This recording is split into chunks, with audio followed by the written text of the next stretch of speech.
Welcome to On Ice, the show about the show 20 years later. Today, we're talking about Lost Season 5, Episodes 5 and 6.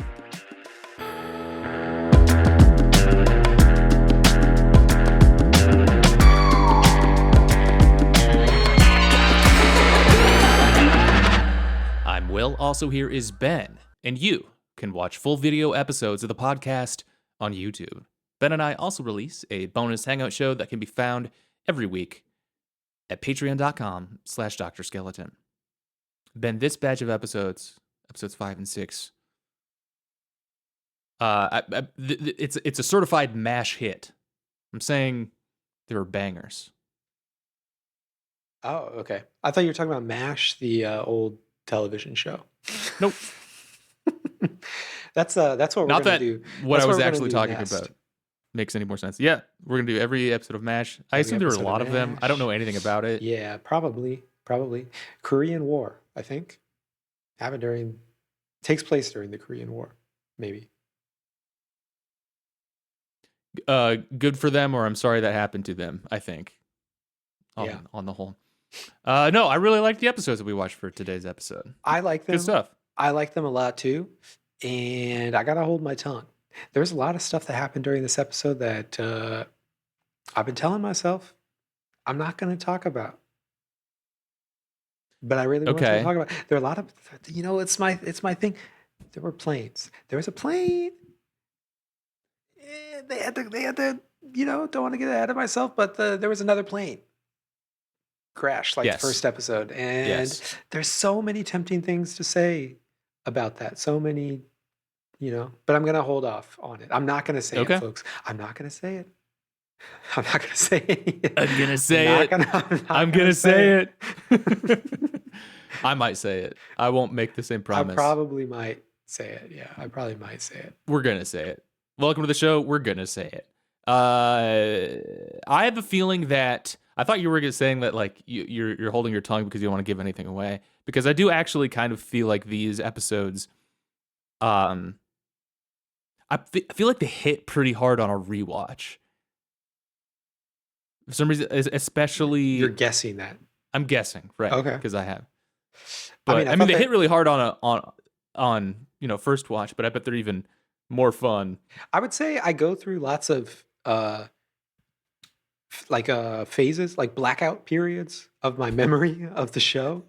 And Okay, just of the show, right? Or like, are you of the show. consistently like blacking out? Okay, great. It happens to happen in my real life a lot too.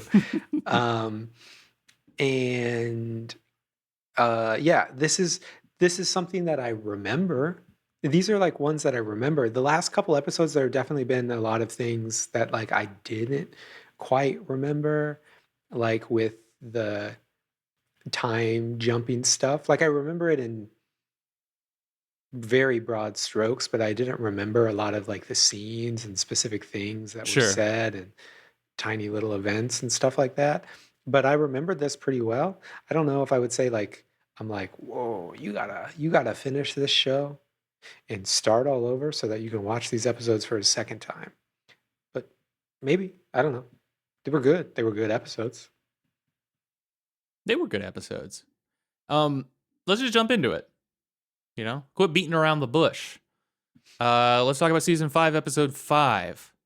Did I say episode twice? I'm all over the place. Season 5, episode 5. This Place is Death. This aired February 11th, 2009. It was directed by Paul Edwards. It was written by Edward Kitsis and Adam Horowitz. No big production notes. I think that they've got a pretty smooth machine at this point. So nothing too crazy. No DUIs. on the- No DUIs from the cast or the crew. Well, speaking of, we the man Jin seems to be out of DUI jail because he realized this is about Jin here. He realizes he's in 1988 on the island. Damon Lindelof has beaten him into submission in his little cell that he has him there. He says, "You promise never touch the bottle ever again. Get out there and act your ass off." Yeah. Jin and Danielle Rousseau's science team go in search of a radio tower that is broadcasting the numbers. You might remember those famous numbers. Oh, yep. One, I two, three, love four, this, and et cetera, et those are just cetera. some of them. Yeah. I love the completely unprepared French scientists. They're like, "This is what happens when you bring a woman." Your French uh, scientist is very Arnold yeah. Schwarzenegger. I hope you wouldn't. Yeah. I thought there was a cool reversal of how Jin knows the most about the island and Danielle knows nothing at this point, where Mm. presumably very little. Um, I don't want to skip out too far ahead, but Danielle, she never mentioned running into a Korean guy. no, she didn't. Seems like one of those things that you would mention. I mean, yes, I mean, part of the magic or non-magic of writing is occasionally, you can't go back and insert those things into the show, but It did have me thinking about like what were Jin and Danielle's interactions later on. I don't think they had like too many like one-on-one like major stuff between the two of them. And I don't know, it happened like 16 years ago. She's been kind of like solo in the jungle since. And so like I can kind of see that like she had a very brief encounter with this guy. Like I get it was like with her arrival on the island, so like one of the last people she ever saw, kind of that's true. semi Unless you're normal no, people. there's the others or whatever. The But like others, yeah. I bet a lot of weird stuff happens, and so I don't know. She's kind of maybe I'm making excuses for her. I bet, but I think you can. I don't think it breaks it too much to just kind of say chalk it up to like the isolation drove her nuts a little Sure. bit. Yeah, it's fine. I do think it's funny. I don't want to skip ahead too much, but kind of skip ahead a little bit. I think it's very funny that like Jin is kind of in. I mean, this would be true for anyone, but Jin, just in general, Jin and Sun being treated as, the non-Anglophones and, the most outside of the rest of the group from that perspective. It is funny to think about like Jin kind of lucky that he ended up in a place where he could identify that it was 1989, 88, 89. What was the number? 88. 88. If they dropped him in like the middle of Manhattan, a place the place he'd never been to before, like, oh, this is still 2000. Is this America in 2004? Or like if you dropped, presumably if you dropped a lot of the other characters into the middle of, South Korea in 1988 or 2004 as well, they probably wouldn't be able to tell too much of a difference for a very long time. So it does kind of take Jin, a while. I mean, they're not moving places. Well, I know. I'm just Okay. I'm just once again imagining what if the show was a completely different show. Yeah. Okay. Well, the group is attacked by the smoke monster, which kills Nadine and drags Montand into a tunnel that leads to a temple, severing his arm in the process. We got a new movement pattern for the smoke monster. It's like moving like a shark, and the cool ratcheting sound is back. Technically an old movement pattern. But from our perspective, it's new. It's new, true. I'm sure that they What I if have the a little smoke bit of like timeline. monsters moving through time too? Oh, maybe. I'm kind of like not even. I'm kind of not really thinking. Like I'm in watching the show and enjoying it, Yeah. and I'm sure that like at the time, like people were like diagramming this stuff and like really paying attention to like where in the timeline all this happens. I'm just having a good time. I don't know. I'm like, Yeah. sure, I don't care that it's 1988. I don't know that it's 1988. It's like we're back in time. We might be forward in time. There's people are probably if they're listening to the podcast, they're like, well, I was hoping maybe that the podcast about the show was paying attention to it, but I'm sorry. No. Uh, not I'm not that closely, sorry. I'm realizing things slower than Jin, and it's the second time through. That's the vibe that I'm going for. Mhm. A bunch of French scientists crash on the island. One of them's pregnant, and I'm like, interesting, Hello. interesting Nice. coincidence Mhm. to be happening in 2004. I Your think this name is also Danielle. Danielle Rousseau? Holy cow. This is crazy. This is awesome. I'm really getting my wish for a confusing cast of characters Yeah. with the same name. I think you guys, we might be on an island Wait, 200 days into this. don't even remember if there was another Danielle. Wasn't there another character named Danielle? Wasn't there another French person on the show? I can't remember. This is creepy. This I is don't weird. think so. Kind of forgot. Wait, are you actually saying? Okay. No, no. All right. Don't play around with me too much. I'm barely holding on, dude. Okay. The temple has hieroglyphs on it. Cool. Robert Rousseau, Brennan, and Lacombe follow Montad into the tunnel. While Jin is able to convince a pregnant Danielle to stay behind. Another time jump brings Jin forward 2 months in time, so he must have just disappeared in front of Danielle. He first encounters the recently killed bodies of Brennan and Lacombe. He then witnesses Danielle confronting her lover Robert, well, also presumably husband. They share a last name. I just thought it was a Maybe guy. I just thought it was another guy. Well, it's Robert Rousseau. Danielle Rousseau and Robert Rousseau are lovers. Don't say it like that. That makes me Maybe they're think siblings. y'all. Yeah, don't say meet my lover. Sorry. Okay. You would refer to your spouse as you would never say this is my lover, right? That's a weird thing. Yeah. People today, some people don't like to say spouse or like wife or husband anymore, and they say the partner thing. Lover, you're going in the opposite direction. That's a lot weirder. That's a lot weirder. Yeah, we chose to use the word partner to signal that our commitment is strong to each other, and it's kind of like a social signifier in that way. I'm using the word lover to be this is a purely physical relationship. Yeah. This is all about what goes on.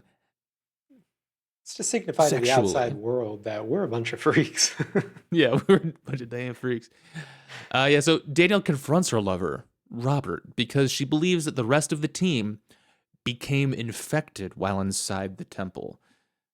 We remember her talking about she saw the rest of her team get the sickness, and she had to dispatch them with extreme prejudice. Yep. And so we're kind of anticipating seeing that. And yeah, each of them has a gun pointed at the other. Robert convinces her that they should lower their weapons, but then he raises and pulls the trigger. The gun does not fire, as Danielle had removed the firing pin from it. You might remember she pulls that same trick 16 years in the future with one Saeed. Nice. Not going to get me next time. When I head back to the island, pin's going to be there. A bunch of dummy guns. Yep. I got an extra pin. She's got to Bring get an up. extra firing pins. Her reflexes in that scene are not good. You got to get your numbers up if you're going to survive on the island. She does. She does. Fact, I mean, she does get him up there. Mm-hmm. She blows him away. Yeah. Kablamo. Danielle also attempts to kill Jin, but another time shift occurs. So Robert says in this showdown here that the smoke monster is a security system. We've heard that before. That's how Danielle describes it in the future.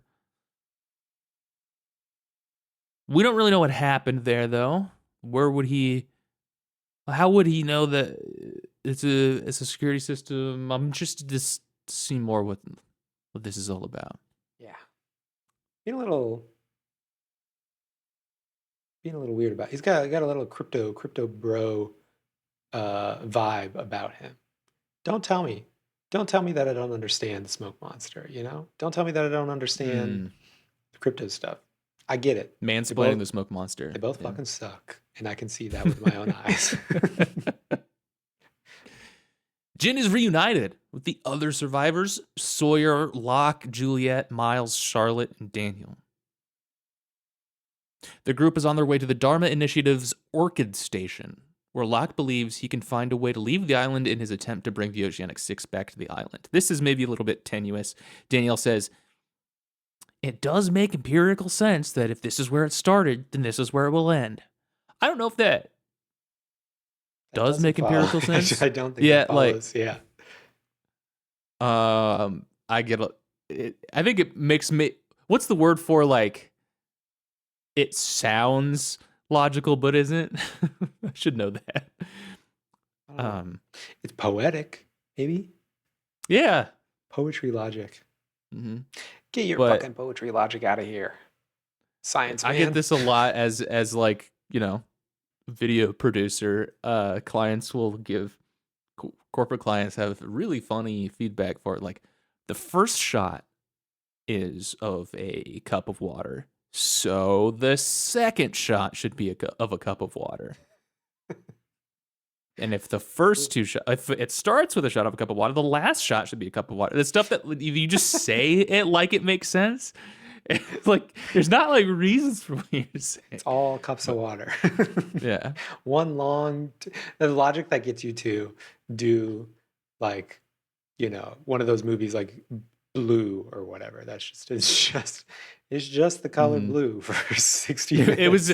This is just the result of a bunch of corporate feedback is really what it is. Yeah, the Catcher in the Rye movie. Can you make it pop? Yeah, we just like you to make it pop a little bit. Turning it red, and they're like, all right, great.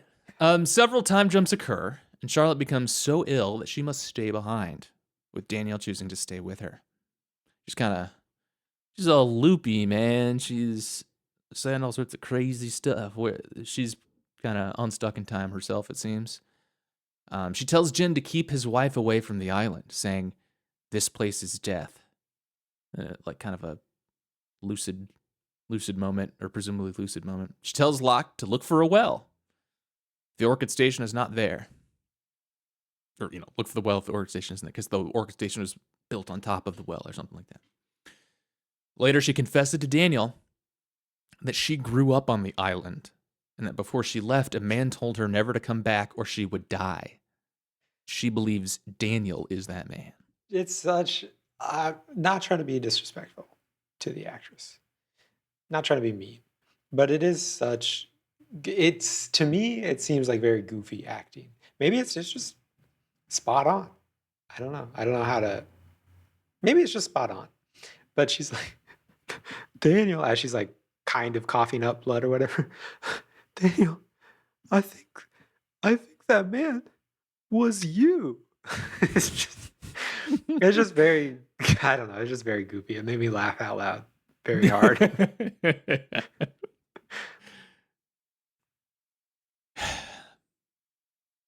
She dies. Or does she? Okay, I said how. My question here is, how do we feel about Charlotte's death? I'm not actually. Or does she? I'm just. That's just the lost. Don't take my thing to mean anything. Yeah. That's just. No, it's totally true. Anything can happen. Yeah, it does make.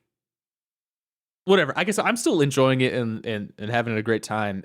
I do think that like, it's tricky to pull off like an actual. Like important death or like important moment if like nothing is ever as it seems, you know? So like, yeah. But I don't know. We didn't really get to know Charlotte that much. She wasn't my favorite of the freighter folk. Not saying it's not sad, but you know. Yeah. We caught another body here. The other survivors arrive at the location of the orchid and find the well. Jin tells Locke to tell Sun that he died and gives Locke his wedding ring as proof because he does not want Sun or their child to return to the island. And I wondered if... like it wouldn't work. Here's the wedding. If somebody gave my wife my wedding ring, I would want her to think this person stole my husband's wedding ring. I don't know what I'm trying to say, but it doesn't seem it's not the most like, intimate thing. It's not like only a live husband could do that. I don't know.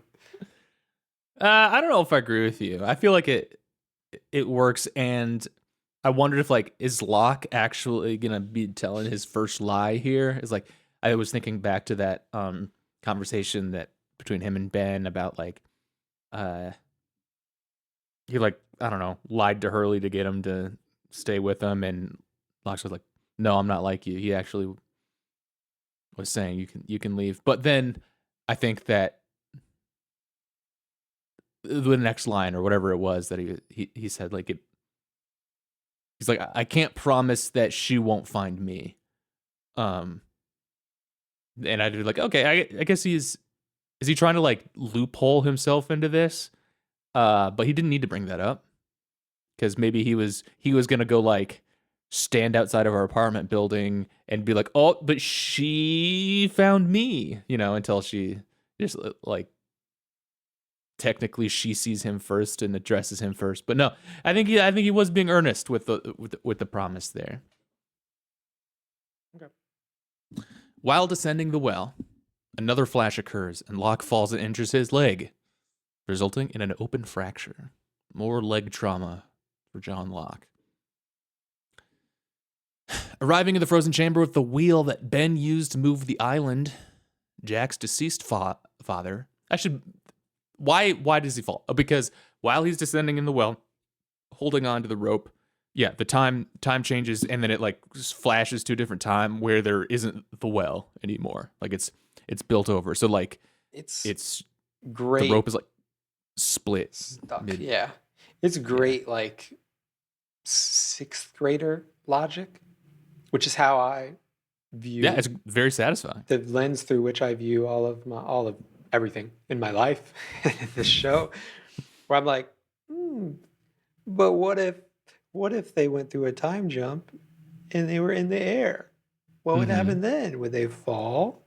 What if they were underground? Would Locke just be buried? Yes. And then they show it to you. Hell yeah, dude. That's awesome.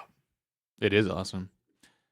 So arriving in the frozen chamber with the wheel that Ben used to move the island, Jack's deceased father, Christian Shepherd, greets Locke and tells him that he meant for Locke to move the island in the first place. Love to see Christian. Yep. As always. Not sounding very deceased, is he? No, not particularly deceased. Christian tells him to convince everyone who left to come back and find a woman called Eloise Hawking. Locke then pushes the wheel. Music rise, light rise. Christian says, "Say hello to my son." Actually, he doesn't push the wheel. I was bothered by this. He pulls the wheel. It. Mm-hmm. What are you doing, my dude? Come on. We've talked about this before. Should have listened to our podcast. Maybe the leg trauma affects his position here. Yes, but you're gonna. That's I'm gonna be the OSHA rep stepping in here to say, if you're pulling the wheel, I feel like you're in a more likely, a situation where you're more likely to pin yourself in between the wheel and the wall. That is true. Put on your safety thinking caps, folks. I'm pausing as I text my wife to see if she's home because I can hear the dogs barking. I'm wondering if I need to stop the show and go deal with that, but we'll see. Christian's like, "Say hello to my son." John says, "Wait, who's your son?" Who's your son? Then, like, another poof, great line. Yeah. I mean, great question. Yeah. A great question, but like again, I do a lot of imagining different shows that I'm watching a different show, imagining different things are going on. But I really liked the line delivery because it just feels, I don't know, it didn't, it just feels a little different. Like, wait, who's your Yeah. son? Who's your son? This I kind of will, but unrelated, what? You have to tell unrelated to the me. show. But yeah, who's your Yeah. son? Um. Also, I thought it was kind of funny, but like I guess makes sense is that the reason that that they're unstuck in time or they keep like jumping around is like literally because the wheel is loose. Like Mm. it's just kind of flopping around in the I don't know, like the Yeah, wheel bearings got all borked because you hit a bump too hard or something. yeah, I guess it yeah. depends. That the wheel is fragile. Ben must have maybe pushing it isn't the right call. You got to pull it more gently. Wouldn't have caused this We wouldn't be in workplace this accident. mess. In late 2007, Sun confronts Benjamin Linus during his meeting with Kate, Jack, and Saeed. They're at the docks. Sun intends to kill him, however, he reveals to her that Jin is still alive on the island. Ben managed to talk his way out of this one again. She reluctantly agrees to go with him and Jack to another location where he can substantiate his claims. Ben is in full on spacey mode at this point, I He's got think. a big time spacey look to Yeah. him. Yes. Huge. Later on, next episode too, big time. Yeah. I mean, it's very effective. It's a great performance. You got come on, son. Though you never agree to go to a second location. It's the number one rule of anything. Um, but yeah, they go to a church, but on the route or en route, Ben's driving, and they're like talking mad shit about Ben. Like, son's like, "I'm gonna freaking kill you, dude," and then Jack's like, "Not if I kill him first, dude."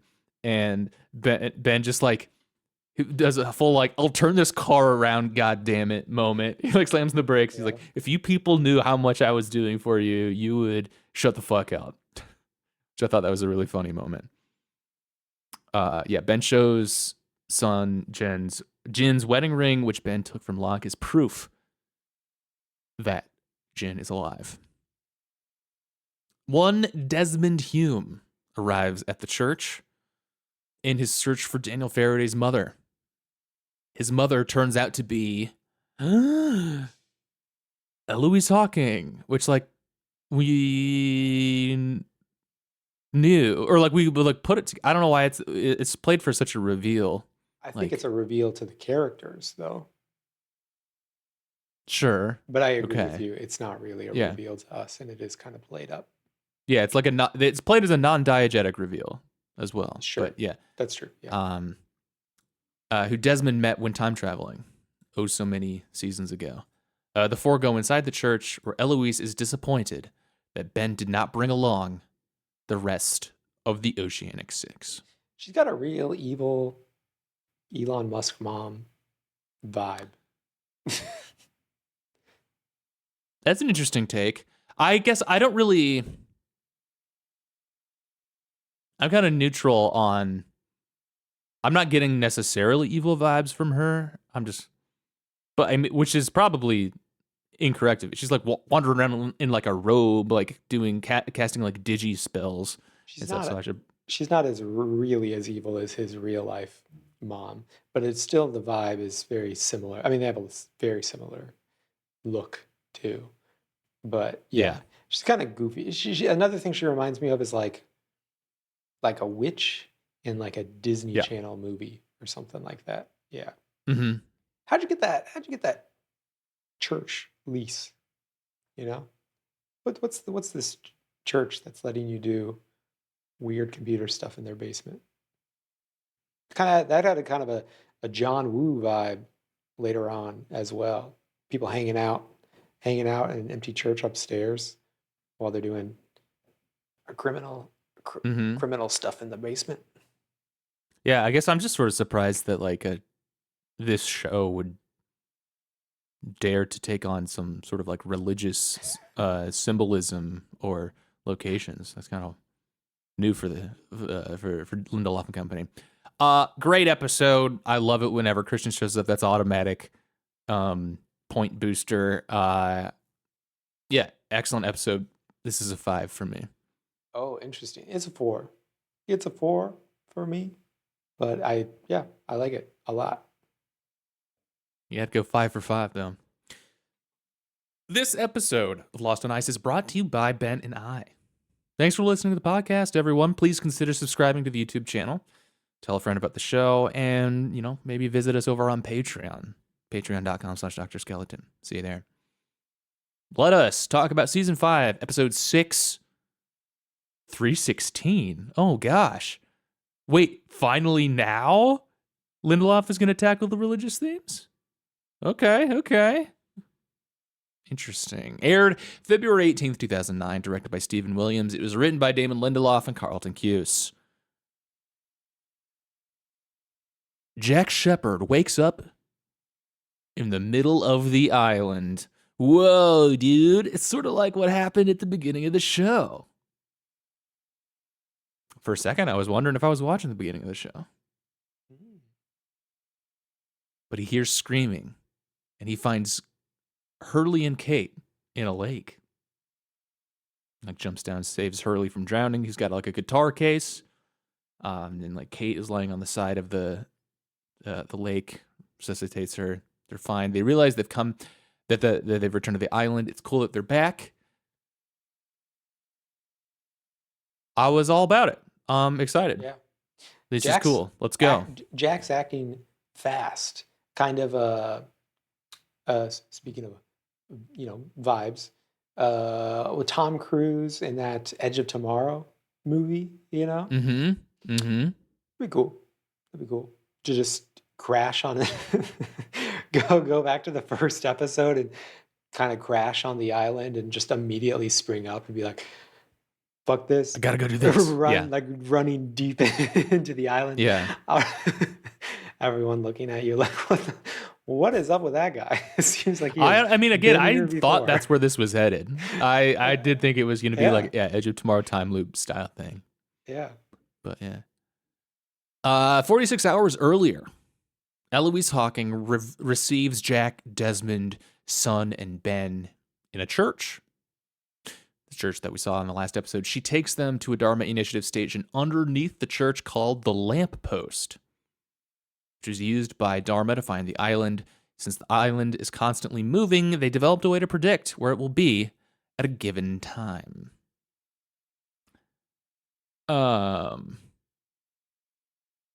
Desmond or someone asked, like, does Ben know about this? Did Ben know about this? And Ben's like, no. And Jack's like, is he telling the truth about that? And Eloise is like, probably not. It's just a liar guy. He'd be lying. It's a cool pendulum bunker, though. I like the bunker. In this conversation that they have with all of them, the pendulum's going nuts behind them the whole time, and they did add in the swoosh sound effect every single. It was so distracting to me. I don't know why, but I don't think my ass would be noticed it. Very easily hypnotized. I think. I don't think it was bad or anything. I was just like, there it goes. Yeah. Eloise mentions to the group that they only have 36 hours to get on Ajira Airways Flight 316, a Boeing 737-300, in order to return to the island. Doesn't make a lot of sense to me. Ajira Airways. It's an They're Indian flying airline, according to Juliet. But they're flying to Guam from the United States, right? From Los Angeles. Yeah. Why would an Indian carrier be allowed to fly from the United States to Guam? They wouldn't. Shut off the show at that point. This is a little unrealistic, Too you fake. guys. Yeah. Okay, wait. So I guess something that maybe I'm really stupid for not realizing. So the island, the reason that people can't, the island is physically moving. It's like just physically moving around. That's just what's going on, I guess right? so. Yeah, I guess so. Like, But it also can do big jumps. okay, so it's not necessarily okay. I think Is that's it what you're. like I think that's what you're supposed to believe. I genuinely never really understood that part. so? Is it okay? Yeah, but okay, it's moving around. Does that mean that it jumps around, or is it like just like kind of drifting, free floating around? In Someone is going to have to tell us the answer to this one, but I have always thought that it was like, oh, it kind of can drift around a little bit based off of what they tell us in these episodes. It can drift around a little bit, but you can also turn the crank and make it do a Go for big jump. okay. Okay. Because if it was just sort of like, I don't know, like it's like a barge and it's just kind of like floating up. There's not like necessarily like absolute fixed position out there in the ocean. Um, like I feel like that wouldn't be like the hardest thing to track or find. Well, I think that's kind of why the fact that it's not really drifting around and it's mostly just the big jump thing is why the freighter is able to finally have kind of pinpointed it, but then and stay, within relatively close proximity of it until the big jump happens. To be honest, when I imagine the show, I don't imagine any moving happening other than the big jumps, but somebody's probably going to have to correct us on. Yeah, if you can explain this a little bit, let us know. If you have a Okay. podcast about the entire Lost series, cue us in on, let us know. If you're paying closer attention to this than we are, yeah. Eloise mentions that the group only has 36 hours to get. I already said all this. Jesus Christ, man. All right. Desmond refuses to get on the plane, citing his previous encounter with her, and he leaves. And I think he's definitely right about them being used. They're not. It's not too like. Doesn't seem like Eloise and Ben are putting too much of an act of like, oh, you guys just want to get to the island? Let us help you out with that. Like, out of the goodness of our hearts. Like, there's clearly, yeah, something else going on here. I don't know if these people are talking about, like, there's this, like, Widmore said earlier, like, there's a war coming. You want to be on the right side of it, whatever. But, yeah, anyway, definitely right about them being used. My opinion.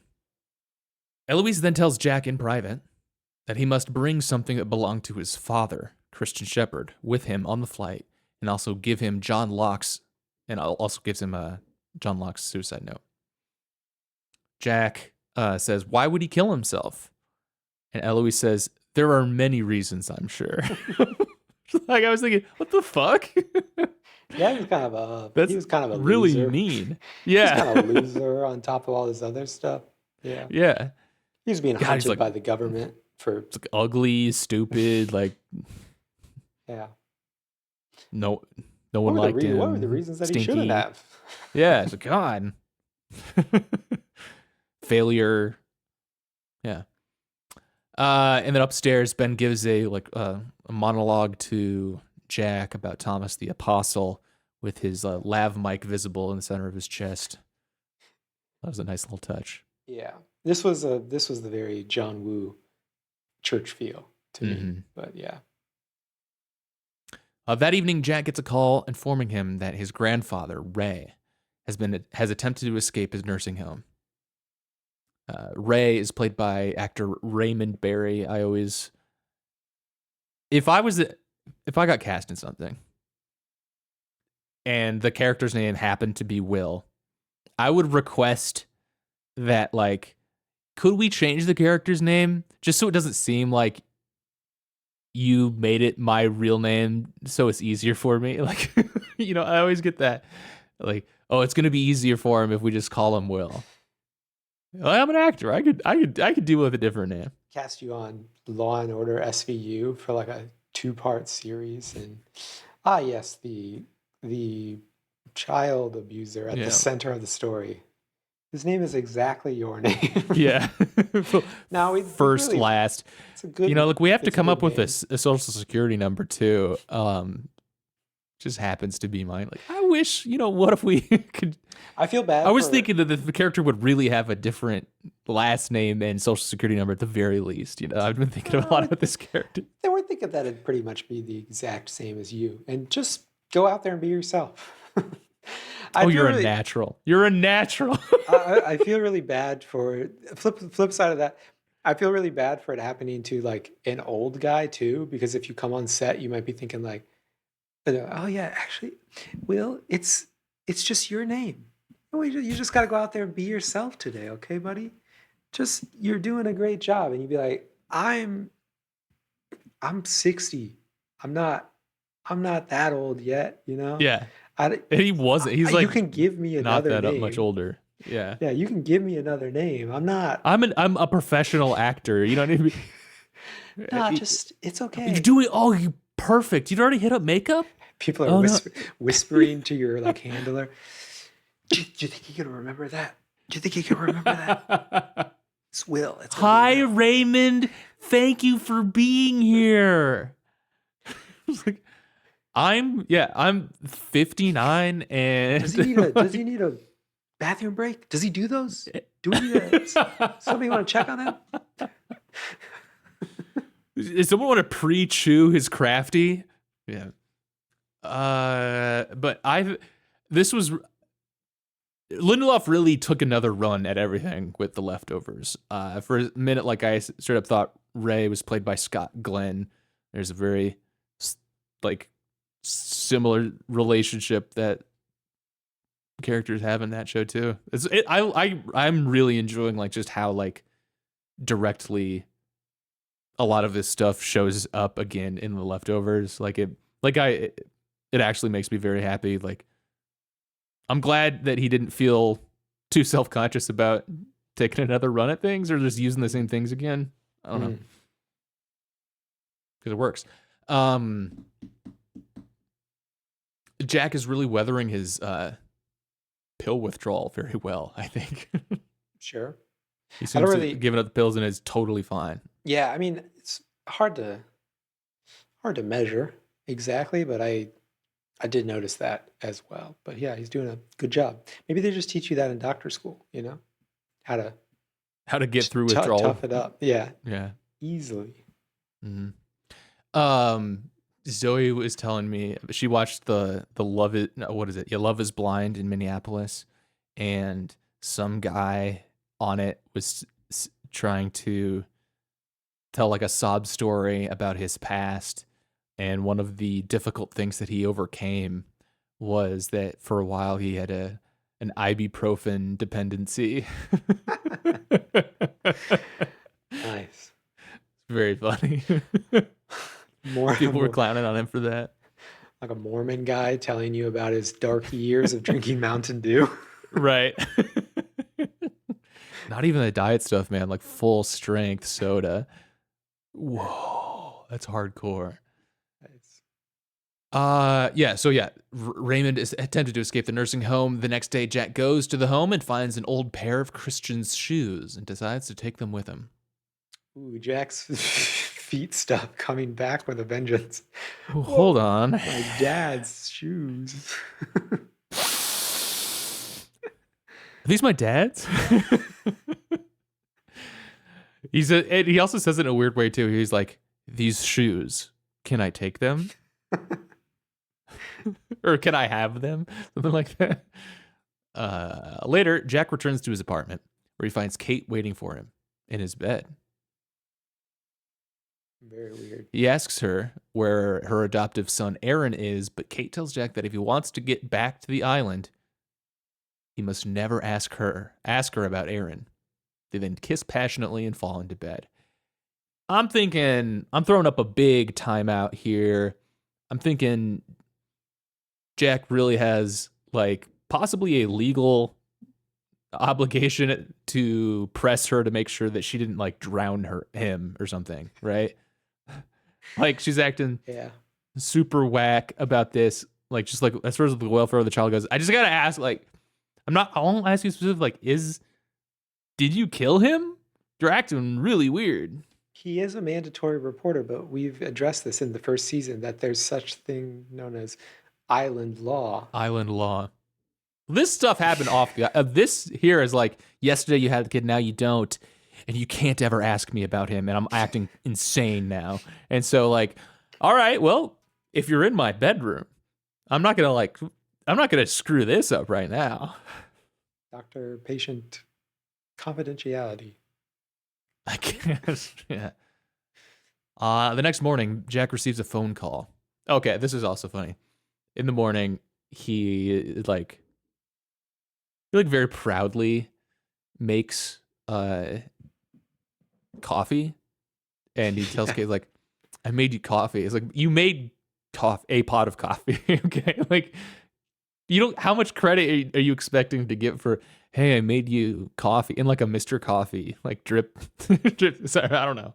Maybe he doesn't drink coffee, and then it's. I mean, I don't drink coffee, but I always think it's goofy in TV shows and real life when people are like, still take it with two sugars and like you like it. cream, one thing of cream or whatever. What are you talking about, my dude? That's crazy.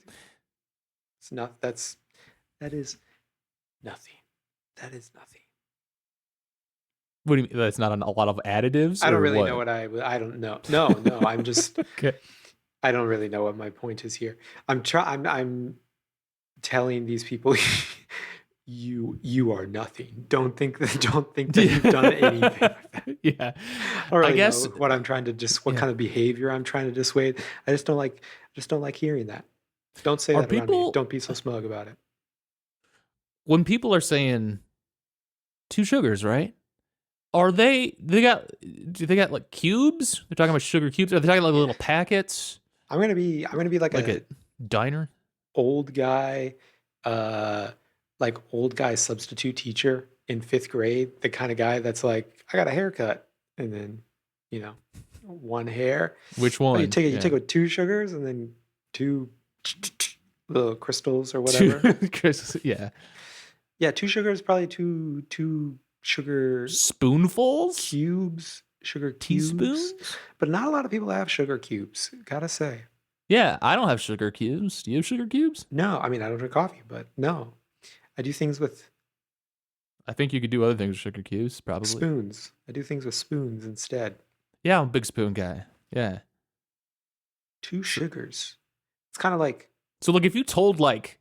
If I ordered a coffee at a restaurant and said with 2 sugars, what do you think they would do? That's like the Trump, like the everything is computer now kind of thing. It's not how it fits. It doesn't make sense. Well, I'm even struggling at the level of like, what are you picturing? I guess I was picturing cubes, sugar cubes. But yeah, I suppose that I didn't realize that was like a standardized size. I think when people go to like Starbucks or whatever, they probably do it based off of like, they're like, oh, I want 2 pumps of milk or whatever. So that's another, fake ass metric that I do not respect. Yeah. 2 pumps. Who's pumping? Who's pumping?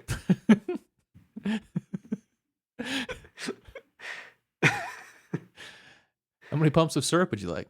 Who's pumping? Okay, I guess a sugar cube is generally a teaspoon. Okay. All right. Whatever. I don't. If you drink your coffee with sugar, I'll look down on you. I'll look down on Kate. Pull out the censor beep for mine. If you drink coffee with sugar, then you can insert the beep. Really? You feel that strongly? Wow. Feel that strong? Seems a little unnecessary, Ben. You're you can't say that word. Jack is such a frustrating person throughout all of this. Okay.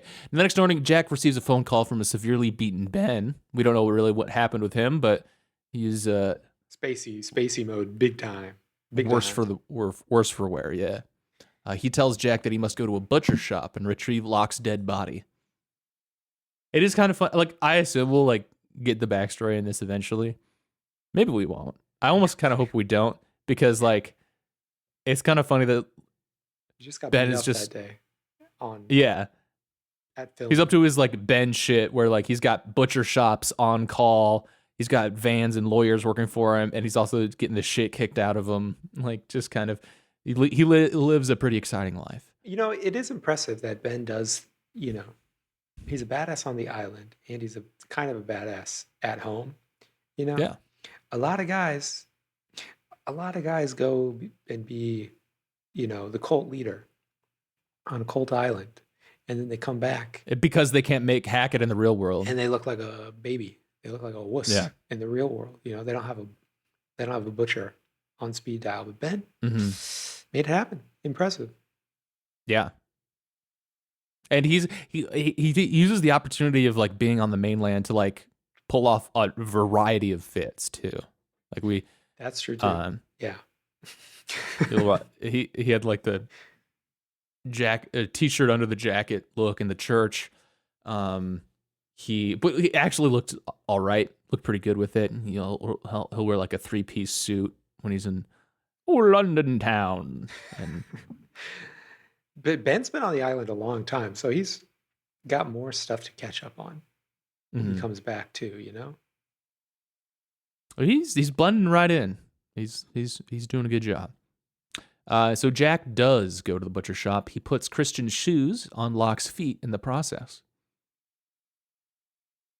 Questionable. Raising my eyes at you, Jack. I'm watching you. It was a good scene. He was like, "You think this is so crazy?" He's taking Locke's shoes off, like doing the "what are those" zoomer thing at them. He's like, "You're wearing slip-ons? Let me get you some laces, my man." We fix you up. This little piggy went to market, big dog. Even he also leaves. Even though you're going to hell, even though you're going to hell, John Locke, I'm not going to send you there with slip-ons. Off to hell, John. He also leaves the suicide note in Locke's pocket without reading it, which I thought was so frustrating. I was so upset with him. That'd be rough. I mean, in real life. Yeah, you write a note, your suicide note, to somebody, and they're just like, nah. Oh, it's too deep. It's like, yes, I know, but I mean, I know you're not supposed to think this way, but like, yo, I killed myself so that you're gonna read this letter. Yeah. And you're just gonna you're like, nah, it's too much. I mean, like, with their relationship too. It's like, I mean, if you're just like a crazy ex or something, at least like trying to get attention, like that's a different thing. But like, it's like they were just like, I don't know. It is very, when it comes back. Jack owes him reading the letter. Yeah. Also, once again, you don't know that you're on a TV show, but you're living a mystical ass life for a while now. You went to a magic island. Feel free to take in extra information, guy. Yeah. Take in some extra info, you know? Mm-hmm. Most things in your life are 100%. Happening for a reason. Maybe read this one. Maybe it's going to say like, yeah, don't take the Ajira flight. Take the Delta flight or something instead, you know? Yeah. You're going to end up on the wrong island. Jack, you know how you're always like freaking the fuck out about like not knowing what's going on and stuff? Like, we got some like stuff for you to like check out, I guess. Just like feel free to read the note. This is possibly one of my favorite moments of the show. At the airport, Jack, Kate, Sun, and Hurley all board flight 316, and this is my favorite part because I was just laughing at myself imagining the other people at the airport watching 4 of the Oceanic 6 get on the same flight together. Yeah. They're like, I mean, they're all we've established they are like the gas station attendants like are able to recognize them on site or something, and like they're at the airport, they're like doing the thing, and they're all getting on the same flight together. There should have definitely been somebody who's like, I'll catch the next one. I mean, the flight attendant, whatever, counter clerk person is asking Hurley, like, do you have to be a jerk about this? Can't we let those other people on this flight? You still have, Because 75 he buys up all open of the seats. remaining seats. Yeah. Yeah. Like, TSA really I failed feel like on this. So I'm that trying to hold that flight myself has to be back, flagged. trying to Like, hold myself back, but yeah, you gotta flag that. Yeah. You got for sure. 4 people who crashed a flight before, and you're like, And they're they buying bought out all the the tickets. seats. and they Something's and like going and they on. know who the pilot is too with this too. Like, there's a Yeah. lot of I guess they flags. don't know. Other people don't know that they know the pilot necessarily because Lapidus doesn't go back with them, Sure, go but home with them. Lapidus was calling the FAA at a That's certain point, true. right? Yeah. And being like, I know about the Lee Harvey flight. Oswald situation. Yeah, he's kind of Lee Harvey Oswald. He actually kind of is Lee Harvey Oswald, if you think about it. He flew the. That's so? Well, he's flying the flight. Lee Harvey Oswald's, like out there telling people like somebody's gonna kill Kennedy, or like, doing all this weirdo like I'm a communist or I'm an anti-communist stuff, being such a weirdo. And then the absolute madman went out there and he actually did it. And Lapidus kind of doing the same thing. He's flying a flight that's gonna crash. Mm-hmm. Like there's this like a little tingling at the back of my brain. I feel like that reminds me of something, but I can't quite pull it. Hurley buys up all the remaining seats in the plane in order to spare the lives of potential passengers. Sayid also boards the plane in the custody of some agent of some sort. Ben is the last to board the plane. Shows up in a sling and stuff, and momentarily disquiets Hurley. That's one way to put it. Hurley has an outburst. Yeah. Who let this guy on the plane? Flight attendant's still just like, sure. Gentlemen, yeah. do we have a? This is a perfectly normal flight. Yeah. Also on this on board is Caesar, which we don't really know anything about. I don't think they said his name. He's a guy. Yeah. Yeah. Wikipedia says he's Caesar's the one there. guy who's like, oh my gosh, I should have got a different flight. Yeah. I know who all these guys are. Yeah. They should have had somebody like look around at who was boarding and then like rush off. I gotta say it now. I'm gonna hold myself back from the other thing that we all know I'm thinking. I'm trying not to say it, but I'll say another thing related to it. This flight kind of reminded me of like, you know how they do those like flights to Normandy for like ancient World War II veterans? Yeah. It's kind of what Sure. they're doing. Yeah, it's kind of what they're reunion tour. Yeah. Wouldn't want to get on. Wouldn't want to. I mean, the Normandy one's probably fine, but like, would you like to be on the annual Oceanic 81? What's the number? I can't remember now. 815. 815. Would you like to be on the annual Oceanic 815? Reunion flight where we just fly over the Pacific back and forth to where that famous Australia. crash happened. Yeah. And we get all the survivors on board. To be honest, I feel like they probably do that because they did the Normandy thing. I feel like they would do that in real life if they had enough survivors from something like that. I feel like they would definitely flight. bury it. I don't think they would do that at all. I don't know. I think they would. If you had survivors. Fair. Yeah, I still think that the airline would try to kill all of the survivors anyway, but yeah. At some point Jack sits down next to Kate, who is acting weird at this point and says something like, "Whoa, isn't it weird we're all on the same flight?" We had Zoe and I howling with laughter. It's just like, whoa, what a coincidence. Check it out. We all like know each other when we're here. That one really caught me off guard. Another, like, getting caught being a lazy viewer of like, what doesn't hasn't this been acknowledged already? Wasn't this Jack what just we were on doing? baby brain mode. Yeah. I know that it's supposed to be more about like he's acknowledging that there might be something more than just coincidence at play, or like, I don't know, there's like maybe some sort of like destiny happening or something. But I think it was just kind of funny. That's like, hey, do I know you?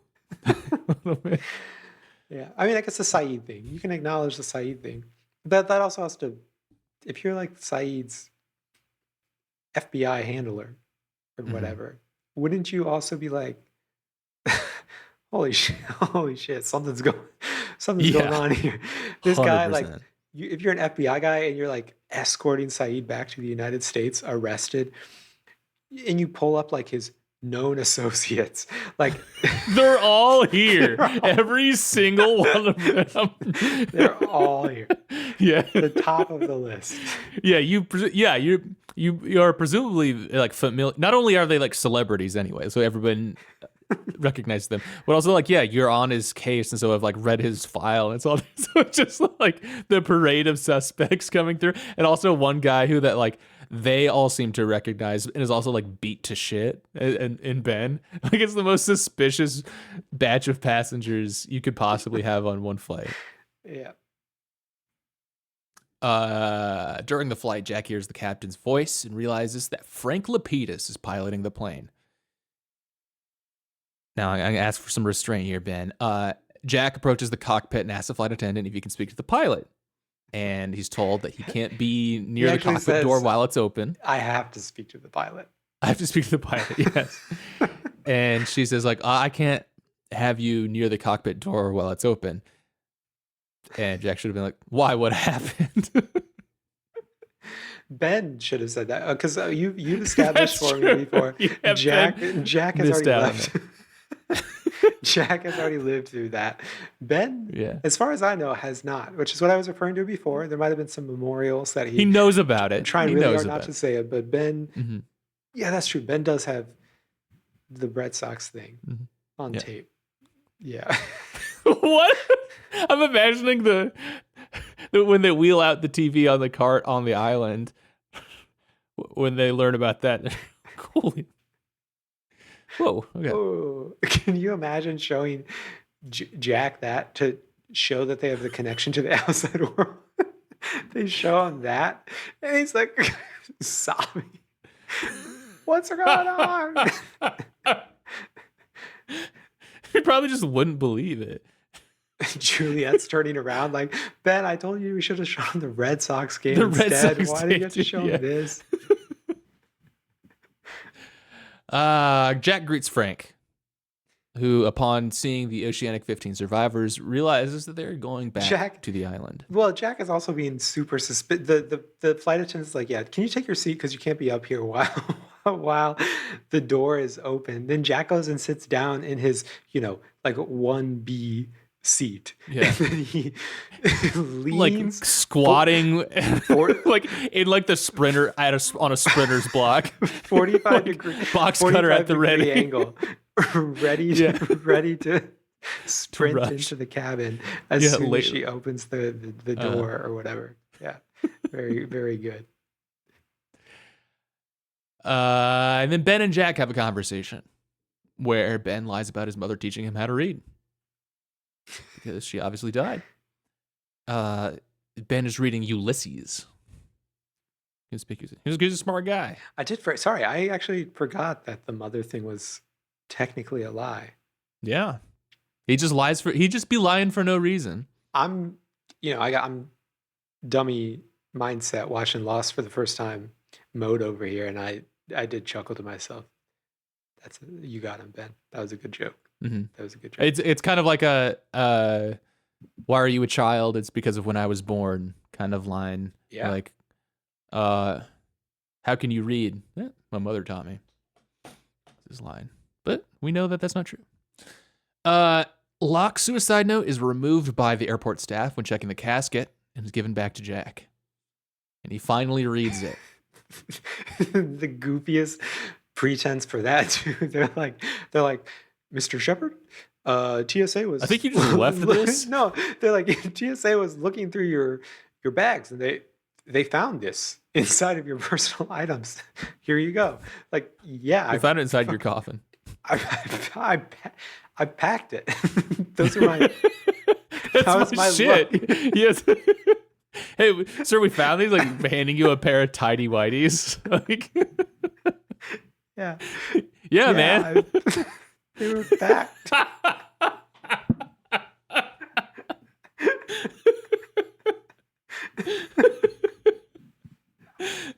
Got me good. Yeah. Okay, so he finally reads the note that says, "Jack, I wish you had believed me." Which is so funny. I mean, I know we were joking about it earlier, like you've got to read this, but that's a very like like open up a suicide note and it just says like psych. Just one sentence. Yeah, it's a pretty like bitchy suicide note. I gotta say. I guess if you read it in a different note, in a different voice, it could be a very depressing one.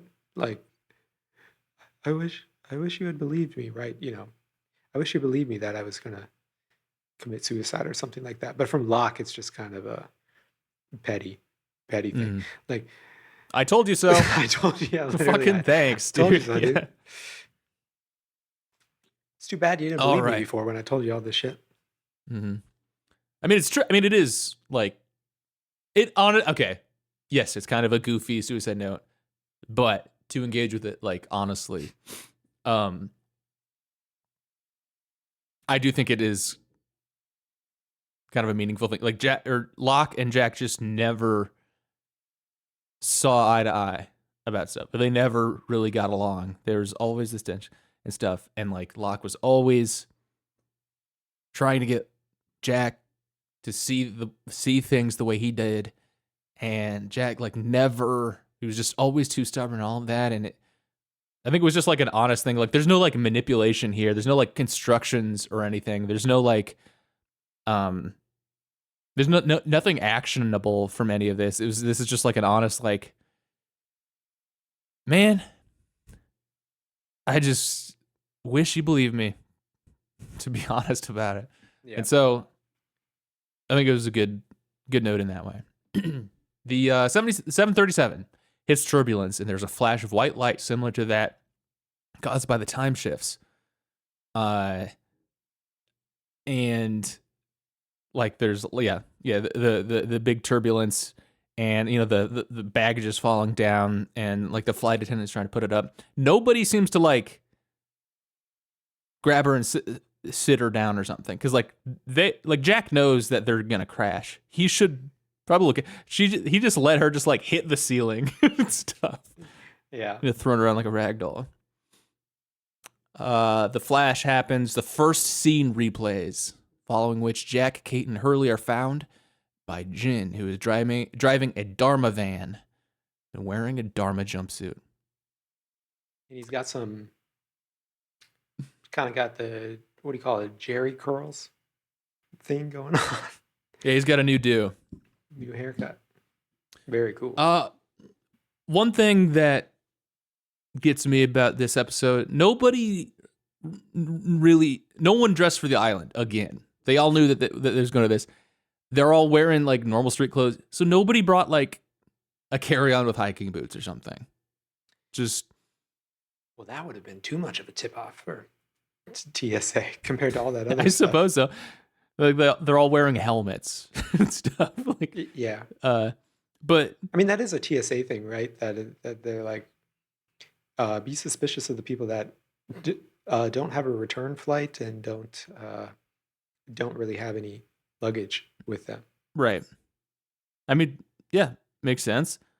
But like all these guys know that they're about to crash. Like, why wouldn't they Okay, Maybe Hurley has stuff in his guitar case or something. to engage with it in earnest again, I think part of the reason is that they say maybe part of the reason is they say that you need to uh, Recreate the conditions. recreate the conditions. Yeah. Sure. Okay. So maybe that's it. Also, okay, another thing that happened in this episode, I think it's funny that we got an explanation for why Christian wears white shoes. Jack explains like, oh, he just gave him a pair of old white canvas shoes. It's one of those like every little detail gets a backstory, I suppose, and addressed for people curious about that. This is another 5 for me. 2 5s today. We got 5 on them. I'll give this one a 5. It's a very good episode.